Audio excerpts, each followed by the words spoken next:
Thanks for staying with us. So Her Royal Majesty Olori Aderonke Ademiluyi Ogunwusi is one of the beautiful wives of the custodian of the entire Yoruba culture, the Oni of Ife, Imperial Majesty Oba Enito Ogunwusi.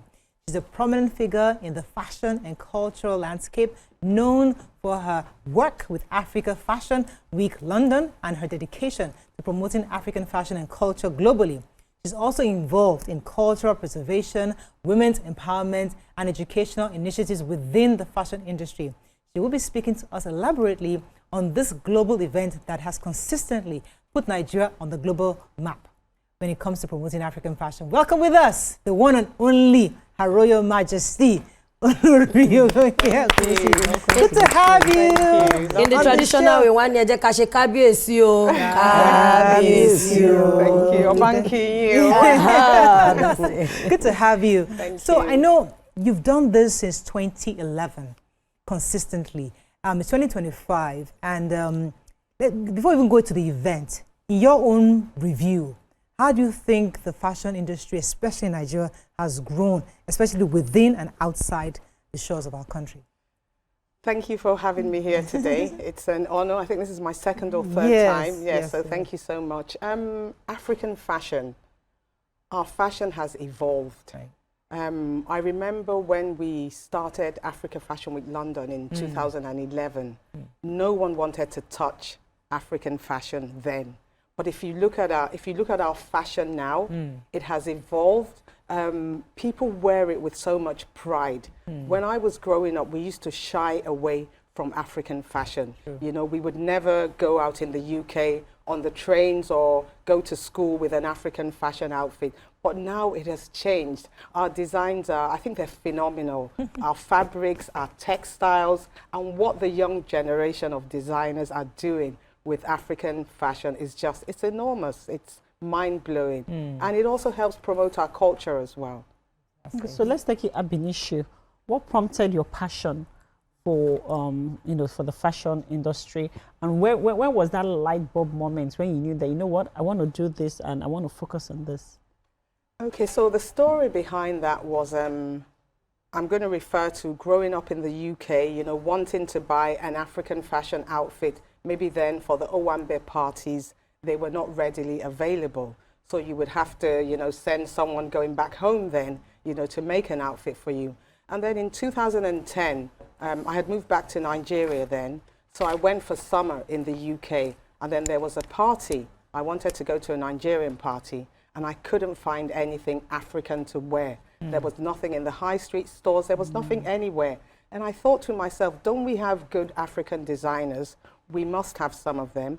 So I started my research. I found out that we had so many of them, but there was no visible platform that showcased or promoted them. And that was what gave birth to Africa Fashion Week London. So it was born out of that urgent need and also a moral obligation as well, you know, to create a platform that sustains and supports African fashion brands.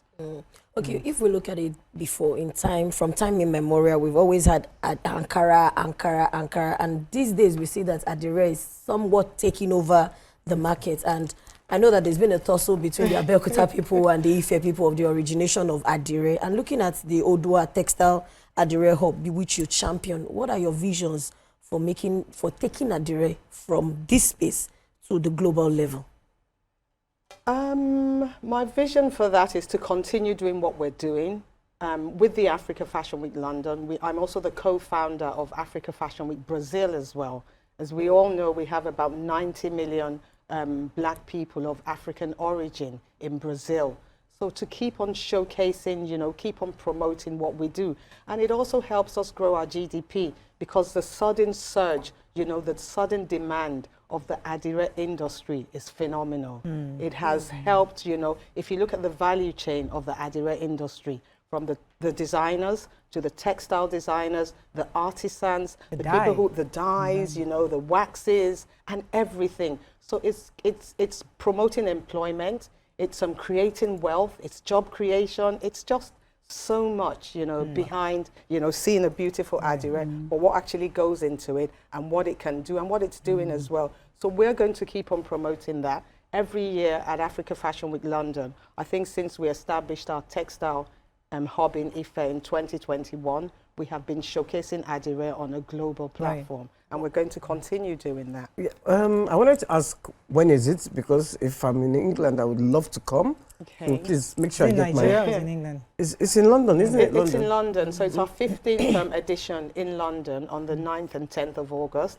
And we're opening with a performance from Disney, The Lion King. So we've partnered with them. And they're opening the 15th edition of Africa Fashion Week. I'll try to postpone my flight so I can come. Oh, that's fantastic. And then we have the Nigerian arm as well, which is in December, our 11th edition in Nigeria. All of you are moving your events to December. Everybody's targeting that to December. No problem. We had always done our event in December. Yes, Okay. we'd always done that. So We saw the vision before everybody else. But December, that's early December, so she's not really targeting. If you No, that's December nice from almost the last week of November. It's like, you are preparing. January. It is now a brand. I was going to talk about scaling because, I mean, we had Mr. Mahogany here recently talking about fashion. I mean, we see the fashion, we see the industry, but it's got to be a higher level where we're moving to. And I think that's what you were talking about as vision. What's the next level? We saw Ghana recently where I think they were launching their textile, the school uniforms are now across Ghana are using their local textiles. So what's the next phase? Because we see the fashion, we're all dressing up, ready to wear, everybody's excited about, but we need to take this a notch higher. So what do you see in future? Where does Adire go? Where do we move it forward such that it's more like a more mass production where people can even afford it because there's a cost issue. It's expensive. You know, so how do we scale the industry, do you think? So I'm going to take it one at a time. So in terms of the cost issue, most of the things we use for Adire are imported. So the textiles, we don't make textiles in Nigeria. And even if, I think there's a factory in Kano, the Funtua, I think they're the only textile hub or textile factory in Nigeria at the moment, and we patronize them. Prior to that, in the 60s, we had over 200 textile mills in Nigeria that were producing textiles. Now I think we have only 4. But I think what Mr. President is doing at the moment, he has seen the potential of the textile industry, of the fashion industry, and he has appointed 2 governors, Governor Hope Uzodinma and Governor Sanwo-Olu in Lagos State, you know, as chair people to revive the textile industry of Nigeria. Our own governor. Yes. Yay. Yes. So Governor Sanwo-Olu and Governor Hope Uzodinma, they are the ones at the forefront, and we're working with them. We're partnering with them. Lagos State supports Africa Fashion Week every year. They've been supporting it through their Honorable Commissioner Toke Benson. And the governor of Governor Hope Uzodinma is going to support this year as well. So it's when you say scaling it up and taking it to the next level, is ensuring that we also look at the business side of it as well. Because for many people who do it at the moment, it's a passion. But we need to ensure that they turn that passion into a business by teaching them the different arms of it, how to access funding, you know, how to import and export opportunities, and so many things attached to it. Fantastic. Okay, so in having organized these events over the years, what challenges have you faced? Like also take us down to memory lane of the last one that you did and what you also hope to achieve for this upcoming one. This upcoming one. Yes. So for this upcoming one, we've got so many partners. I think our consistency has allowed so many international brands to now see that, okay, let's work with them, because this is our 15th edition and we've been doing it consistently every year except for the year of COVID, which even during the year of COVID, we had something online. So we have brands like Disney that I mentioned. We have Meta working with us at the moment. There's the British Council as well. So they are now taking African fashion seriously. And there was a UNESCO report in 2023 that said the African fashion industry has the potential to become a leading voice in the global fashion industry. Fantastic. The African fashion industry was valued at $31 million. So we need to ensure that this trickles down you know, to the designers, to the textile designers, to the artisans, to the people who have, you know, who pioneered this, who started this. And that is what that's one of the things we talk about at Africa Fashion Week London. This year we're going to have seminars, we're going to have summits, you know. We have an exhibition coming up at the British High Commissioner's residence where we're going to be talking about natural dyes. Because if we're able to produce our dyes in Nigeria, you know, using the natural things that we have, using our natural ingredients, that will bring down the prices of Adire that Dr. Mariah was talking about. Okay, I'd like to know if we're doing anything for the children, because, you know, our tradition says that something you do and you neglect the children out of it, there's a possibility that it might not last. So are we bringing the children into tie and dye making? Are we taking it to schools? Are we preaching the gospel to the incoming generation to also sustain this craft that we have? I'll let you answer that after the break, a very short break. When we come back, you continue. Stay with us. Okay. Thanks for staying with us. We're still here discussing the Fashion Week. Yes, you're going to... So my question was about bringing children in, harnessing their creativity and taking it up. Yes, we do. So my husband always has this saying that Asha, which means our customs and our traditions that we don't hand over, you know, to the next generation goes into extinction. So yes, every Children's Day he ensures that, you know, we have children from Ife, Ocean State come to the hub to come and learn about the tie-dye making. So we do that. We also work with universities. We're working with Obafemi Awolowo University at the moment, Yaba College of Technology as well. And we have a lot of young graduates come and do their National Youth Service at the Adire Hub as well. Wow. So yes, we intend to take it to schools, you know, starting with the Southwest and then maybe eventually across Nigeria to teach them, you know, the skills. So we never know. Some of them might want to grow up to be a textile designer or a fashion designer. So yes, we have that in the pipeline. That's great. Yeah, I was going to ask you, so this fashion show, are you showcasing new designers, old designers? When I say old, I mean established designers, or you're just...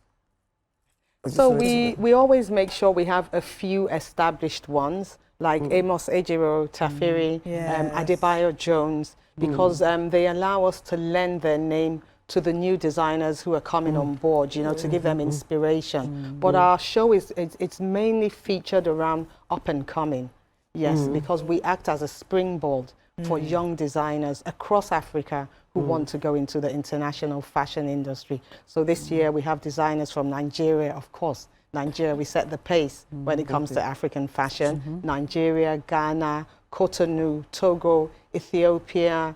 So do you take them to England, or do they find their way? They find their way. A lot of them get support from their governments, you know, a lot of them get support from their friends or family. So they find their way, and then we give them the platform to showcase. And we also have a marketplace for exhibition as well, where people can place orders and also make forward orders as well. Well, I hope they don't run away. Oh no, they don't. there's nothing to run away to. You know, we've had musicians complain that when they take their bands over, they just disappear. Oh no, we've been doing it for 15 years, and we've never had the history of anyone running away. Thank you. Wow. Well, we wish you the best. I mean, Thank this you. year. So give us the dates again. It's the 9th and 10th of August, and it's at the Space House in London, and it's going to be opening with Disney, The Lion King performance. Fantastic. Looking forward to that. Thank you. Hope to see you there. Thank you. Thank you so much for coming on the show. Thank you for having me again. Thank you. We'd like you to stay for a hot topic, but it's okay, it's your choice. Let's go on a short break. When we come back, we continue with the show. Stay with us. We'll be right back.